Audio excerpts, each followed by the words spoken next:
As promised a week ago, bold predictions are on fire, and we're going to carry that momentum right into the biggest matchup of the season, Ohio State at Oregon. This is the Podcast Daily. It's Freaky Friday. It's Bold Peas. It's Bill Landis, Jeremy Birmingham, and me, Austin Ward. And yeah, we're not in the home studio. We don't have the mics. Berm and I probably are not going to sound as beautiful as the baritone Bill Landis, but we still got to bring you some bold peas. We got to get ready. And Berm and I are both already in Oregon as we record this for you on a beautiful Friday morning. It's just the time difference makes it sound different. Do the toilets flush the different way over there, or what? How's that work? Is it all the same? Yeah. Yes. They all flush left. Very left. Whatever could that mean? Nobody knows. But no, it's beautiful morning, 5 a.m. Eastern Standard Time. So it's 2 a.m. here as we put this out. Northern Lights in full effect, as you can tell. It's like just living in a different world. It's beautiful, though. I do love the Pacific Northwest. I'm glad we're going to get a day of driving around and exploring a little bit as we head down to Eugene to pick up parking passes later. But other than that, yeah, here we are. And hey, the most important thing, as Austin said, like bold predictions stepped its game up a week ago. Austin delivered a triple ding dong from Emeka Egbuka. I picked up the win on Travion and Quinshawn, both out rushing. What's his name? Caleb Johnson from Iowa.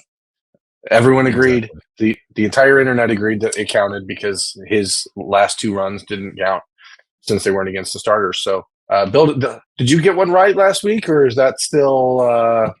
I'm just going to assume I didn't. I don't remember what I predicted, but I'm content with saying I was definitely not right about anything. I agreed to the tweak of the rule change that everyone said we can knock down Caleb Johnson's yardage, because that meant that I got two bold predictions right. So big bragging rights for me in the Ward household. Liberty will be back with her future fans prediction in the middle of the show as well. So, oh yeah, she hit hers too, huh? She did hit hers. Will Howard rushing touchdown, which was plus 340 if you were not in the state of Ohio. So that counts as bold. She's gone even bolder, so stick around for that. It's a score prediction this week, and it means that Berm and I would be at Outson Stadium all night if it comes true. So not as so much worried about Liberty this week, but I am ready for Bill Landis to hit one, and he's going to kick it off. All right. I'm not going to hit one because I don't think I've ever gotten one of these right in the history of me making bold predictions on Ohio State. Boise rushed for 221 against Oregon. I think Ohio State is going to outdo that. I think Ohio State will rush for it.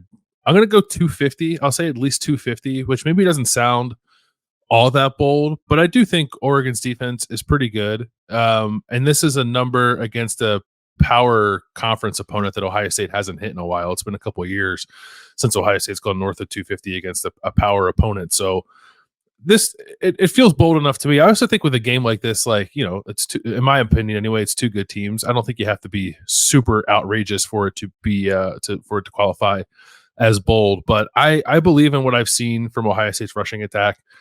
Very much believe in the skill of Quinshawn Judkins and Travion Henderson. I actually think there are some similarities between Boise State's Ashton Jeanty and Quinshawn Judkins with the way that they seem to want to hurt people on their way to running for touchdowns. So I think that could suit him well in this game too. And I know that Oregon's run defense has been improved since that game. And I think some Oregon people will tell you that Boise didn't really run all over them. It was just a couple of explosive runs. I qualify that as running all over you. I don't care if it happens in bunches. Are you just supposed to do it 7 yards at a time? That's the only way you're allowed to run all over someone? You can't break off 70-yard touchdown runs? Apparently. 70 yards, in my opinion, is still 70 yards. So I don't know if Ohio State's going to be super explosive with this rushing attack. I guess it hasn't been it's been good, and there have been a lot of 20-ish yard runs. There haven't been a lot of 60, 70 yard runs. Not that I think they're capable of it, but I actually think this is just a game where Ohio State just kind of owns the line of scrimmage on offense and is churning out 4, 5, 6 yards a carry, similar to what we saw last week against Iowa, which would be a second pretty impressive performance in a row against what I think is a good defense. So give me 250 plus on the ground for Ohio State. if not for a bad holding penalty called against Bryson Rogers, Quinshon Judkins would have 2 80-plus yard touchdown runs this season. So he would.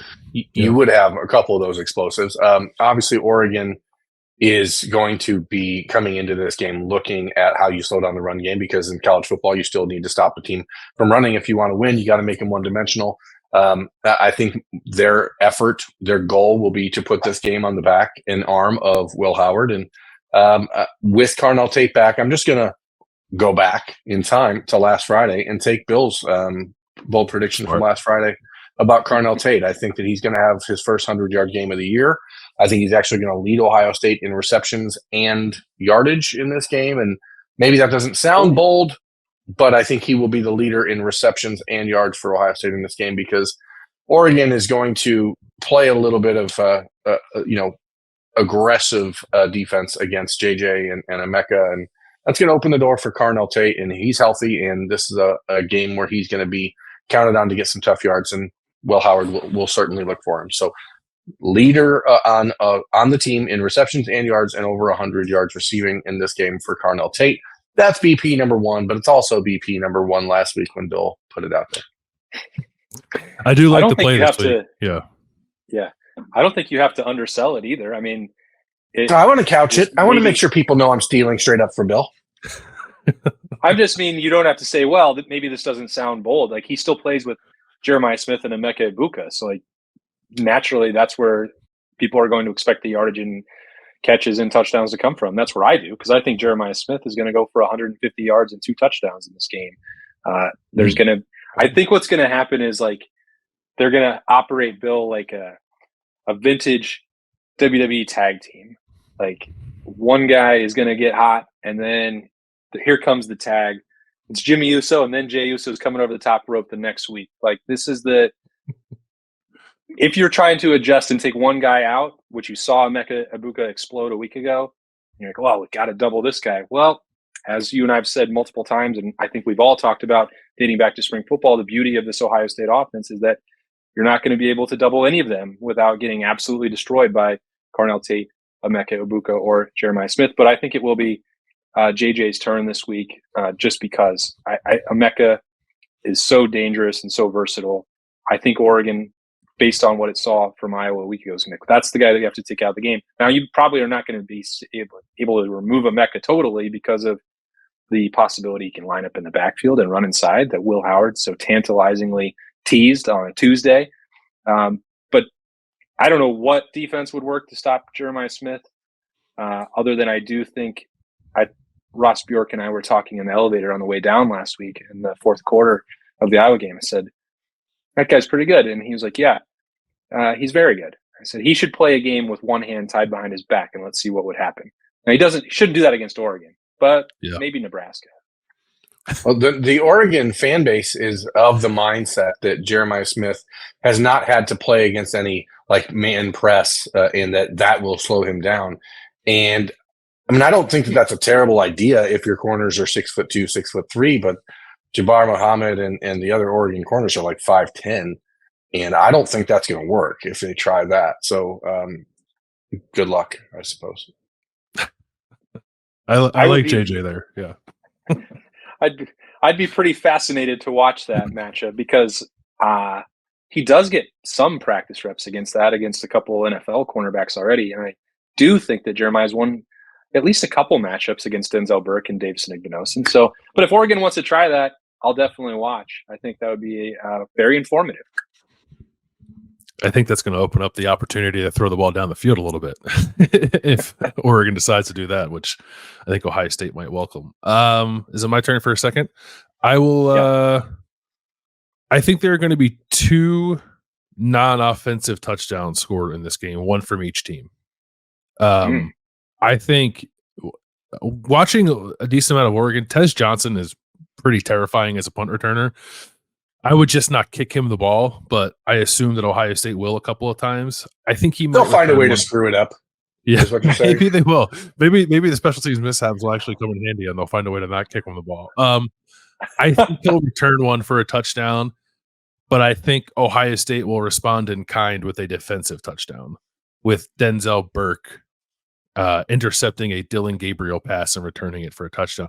I kind of wanted to predict a 100-yard interception return for a touchdown because Dylan Gabriel loves throwing interceptions in the red zone, and especially when his team is on like the 2-yard line.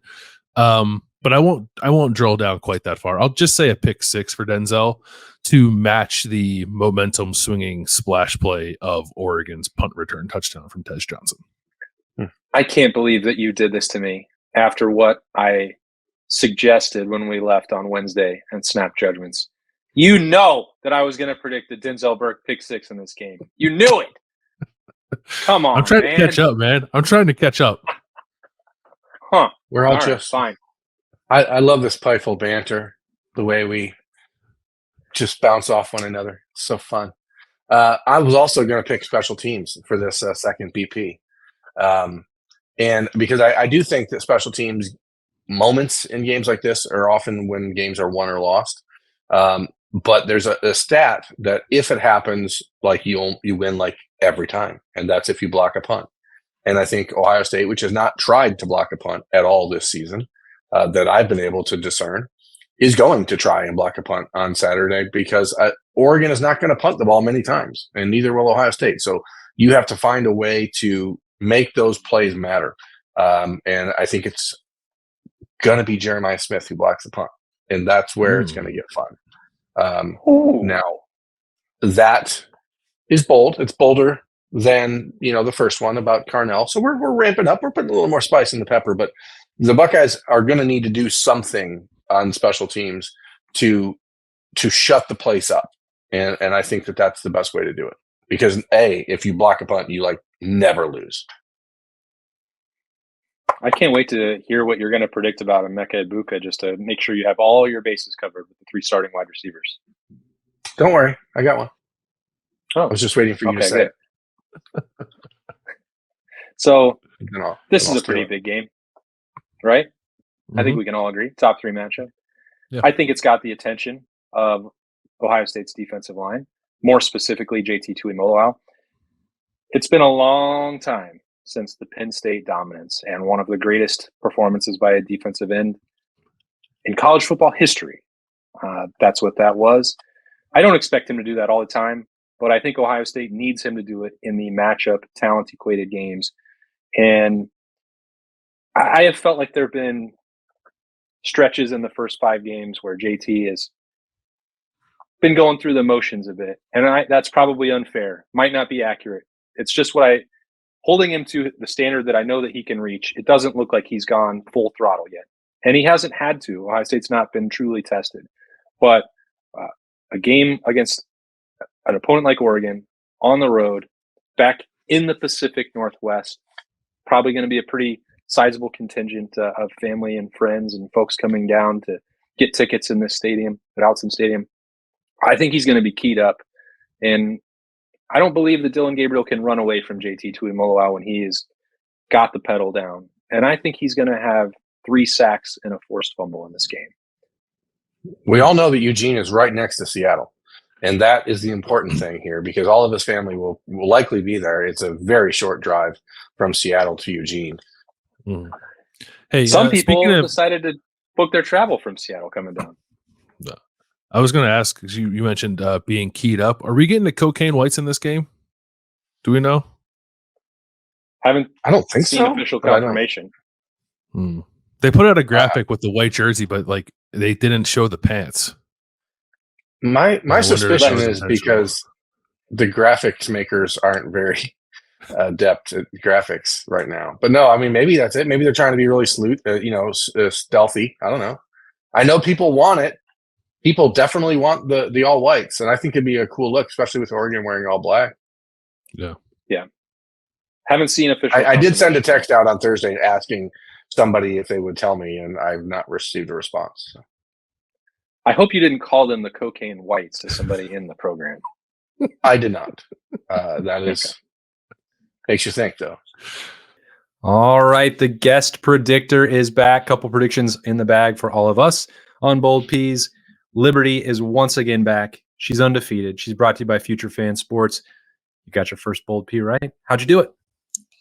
It was Will Howard got a running touchdown, and I just felt like he would do it again. He did. And we want to remind you that Columbus-based business, future fans, Liberty's got the shirt on right there. We played Circle Toss after we read the first couple of chapters, went right out there. It is an interactive, storybook-led way to learn the rules of football, which are complicated. But, Lib, you loved Circle Toss. You got it right away, didn't you? Yes, I did. And what did you learn from Circle Toss? What did it teach you? So, like, when we were watching a game of football, I was like, that end is like in two-player circle toss. That end is where the first person and the other team stands, and the other side is for the other person and the other team. That's right. And you go get your touchdown at the end of Circle Toss. $49.99 at futurefans.com/OSU, or you can grab it at the Learning Express toy stores in UA, Worthington, and New Albany. This is awesome. Liberty and I have been doing it together. She's more, as she said last week, she's more excited to watch the Buckeyes, who play Oregon on Saturday night. This time, I believe you're going with a bold P for all of the Buckeyes. What do you got? So I think Oregon is going to get 39, and I think that Columbus, Ohio is going to get 59. 59 for the Buckeyes. All right, a high-scoring game. We could be there a long time on Saturday night at Outson Stadium. Looking forward to getting out there. Looking forward to bold prediction number 3 from Bill Landis right now. All right, third bold prediction. Before I make my prediction, I will say I was thinking of JT Tuimoloau 1 as well, because I think it's 27% of Dylan Gabriel's pass attempts are behind the line of scrimmage, which is where JT likes to get a little frisky sometimes with his INTs. So he's going to tip one to himself for a touchdown. Yeah, see, could be. That's the research that I didn't do. You have much better insight on that. He's definitely going to have a pick six. You're right. Could be, but that's not mine. You have JT for this game. Berm mentioned there perhaps not being many opportunities for punt blocks in this game. I think that's right. I think Ohio State's defense is going to have 4 fourth down stops in this game. Like four turnovers on downs. Dan Lanning is very aggressive in big games. Oregon, like on the whole for the season, is not a team that goes for it on fourth down a lot. But people might recall the game that Oregon played against Washington last year when he went for it on fourth down a couple of times, sometimes questionably, sometimes I think it made sense. But I don't think he's a coach who wants to leave it to chance. He wants to play for touchdowns, which I think is the right way. I actually think Ryan Day might approach this game the same way. But when Oregon does it, I don't think it'll convert any of them. I think it'll try it 4 times, and Ohio State's defense will stop it all 4 times. Wow, that's a great one. Super bold. It did not. I'm trying to remember. Didn't he also go for some fourth downs in the rematch against Washington, and they backfired? I think so. Yeah. Are all of his decisions match? Like, are they sound decisions, or like what are the analytics say about? I think there was one. Like he went for it I remember the first Washington game. There was one where it was like a chip shot field goal that he probably should have kicked, and he went for it on fourth down, and they ended up not getting any points. And then I think at the end of the game, instead of punting, he tried to go for it on fourth down, and they didn't get it. And then Washington got the ball back and won. So people question that one too. I don't mind the last one. I think if you're in position to get points, like right before halftime, you should probably take the points. But if you're trying to win a game by going for it on fourth down, I think I can live with that decision. Listen, if Phil Knight says he wants a championship now, you go for it on fourth down. You know? That's right. Yeah. You don't risk pissing off Phil Knight. But also, Dan Lanning went for it on 4th and 7 at their own, or at the Idaho 25 or something in the second week of the season, and they got bailed out by a offsides penalty on Idaho to make it 4th and 2 when they were up 17-14 with 3 minutes to go. So he is prone to making some wild decisions. We'll see if Ohio State bails him out the way that the Vandals did, which I doubt, because Ohio State's probably a little better than Idaho. And I just watched the movie The Bike Riders on my flight here, which their motorcycle gang was named the Vandals. So was it good? I want to see that. Bringing it all back together. Yeah, it's pretty good. I mean, how do you go wrong with Tom Hardy and Austin Butler and motorcycles? Sounds like a triple ding dong right there. It's a motorcycle. I guess you want more. You want more. Are you bold Ps from me? filibustering? Are you little me. filibustering? You don't have a third bold P? No, here's the thing. I'm trying not to be over the top because I do think that this is a one-score game. I'm not changing my score prediction. I said on Monday, I think it's 34-30 Ohio State. That's where I'm sticking. But I don't think Ohio State's going to. I have a weird feeling about the offense in this game. But I do think the defense is what is going to win this game for Ohio State. And in that vein, it's a Lathan Ransom interception return for a touchdown that wins the game for Ohio State. I don't know if it's in the third quarter or fourth quarter, but that is my bold P, that the Buckeyes will need it to win the game and will get it from Lathan Ransom. So there's something about this offensive. I just feel like there's going to be some stuff that they haven't seen, and maybe it's going to look a little clunky on the offensive side of the ball. And so the defense, which has taken some, I don't know, maybe some undue heat for the way they played a couple halves and quarters this year, I think is going to step up when they really need it and make some game-changing plays and win this game for Ohio State. So it's going to be Lathan Ransom, however, who does it, because he's been awesome all year long, and it's time he gets some flowers.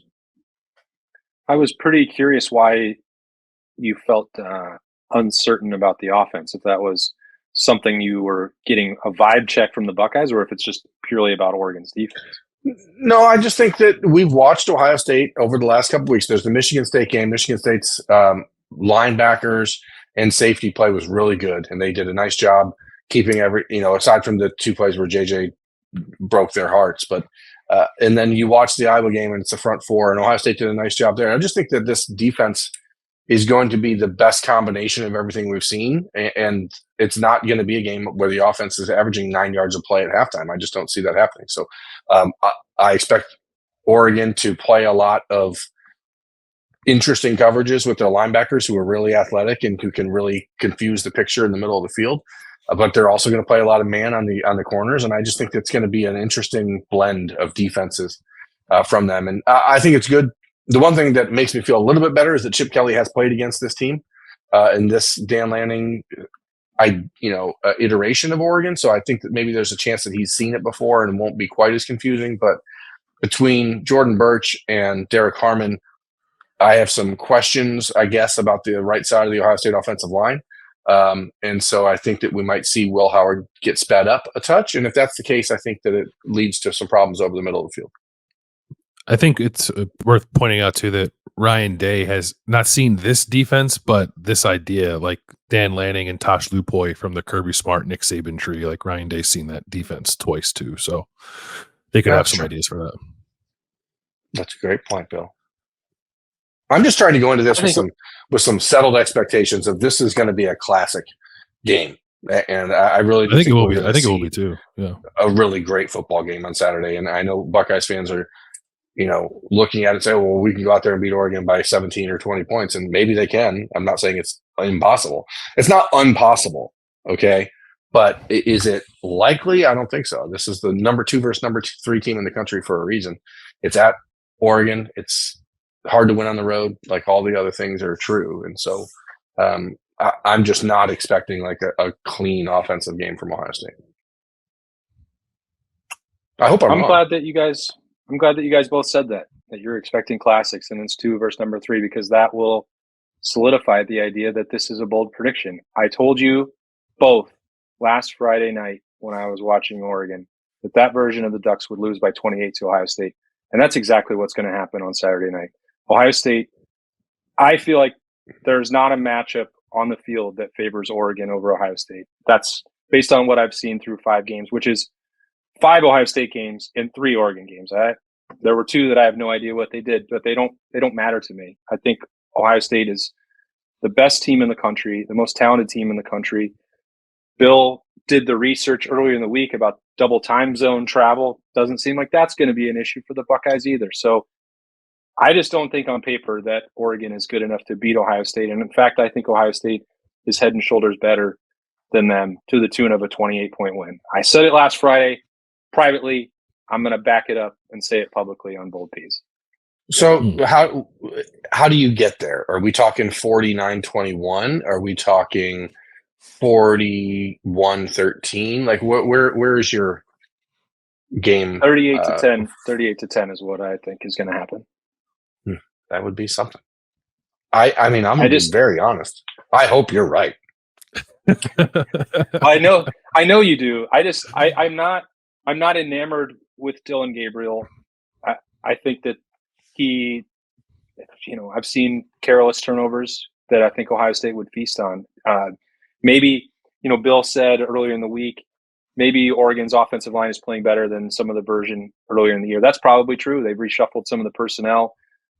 Any team is going to improve week over week, and Oregon would not be an exception to that. They're well coached. They have good players. I'm not suggesting that they don't. I just think that Ohio State's roster is overall better. I don't believe that Dylan Gabriel is a program-changing national championship-winning quarterback. I don't think, based on what Boise State was able to do to Oregon's defense, that they would have any real hope of shutting down both Quinshon Judkins and TreVeyon Henderson, in my opinion. I can definitely be wrong. That wouldn't be the first or the 100th time that I have been, but I really, truly believe that Ohio State is demonstrably better than Oregon. I think a lot of the matchups do favor Ohio State. The thing that makes me nervous from picking Ohio State to win big, I picked them by a field goal, is what we've seen from Ohio State the last couple of years, like in the Notre Dame games, when it was clear that Ohio State was much better than that team, but those games were just like needlessly close and defensive slugfests, and really neither offense could do much of anything. I think Ohio State's a different team with more offensive answers than those two teams were. So I'm not necessarily anticipating like a 17-10 kind of game, but I picked a closer score just because when's the last time like Ohio State really ran away from a super quality team like this one, like the Clemson I believe game? it was Oregon in the 2015 national championship game. No, well, they did it's it happened at Clemson. since then. Yeah, they did the Clemson in 2020. Clemson in 2020 certainly won. No, I mean, I think the interesting thing, and I've said this before, I believe at times Ryan Day pays too much deference to his opponent and lets them dictate what he's done offensively. But Chip Kelly's calling the shots on offense now, and I wonder if maybe some of that tightness that we saw in the Notre Dame game or other big games in the last few years will be mitigated by Chip being the voice of reason and saying, hey, we still have Jeremiah Smith and Emeka Egbuka and TreVeyon Henderson and Quinshon Judkins and Cardinal Tate. We don't have to punt on 4th and 1 from the 40. You know what I mean? I think maybe there's a chance that changes the dynamic a little bit, but I personally think that this Oregon team outside of the quarterback is as good as anybody in the country. I'm also not like a Dylan Gabriel. I'm not a devotee. I'm not really sold on him. But I think that the matchups are, especially the Ohio State offensive line versus the Oregon defensive line, is something that will ultimately dictate this game. So some of that's going to be just making sure you don't have stupid penalties, false starts, holds when you get things moving offensively, which the Buckeyes have seemed prone to do in the last couple of years. So hopefully they're ready for that, because that noise is going to be different. Well, we'll find out in one day, because it is finally nearly here. Ohio State at Oregon. Berm and I already out here in the Pacific Northwest. Bill locking it down back in Columbus. They'll have full coverage and a Sunday sound off later in the weekend. Berm and I will have pregame keys on Saturday, notebook. I don't think we will be streaming the press conference in the tent that's outside of Outson Stadium, but we'll let you know what we can do. Snap judgments for sure. But full coverage, of course, coming your way on the podcast all weekend long. This, though, it's been Freaky Friday. Bold predictions on the podcast daily. It's been a great week getting ready for this one. Can't wait for kickoff Saturday night, 7:30 Eastern time. That's Bill and Berm. I'm Austin. Enjoy the game, folks.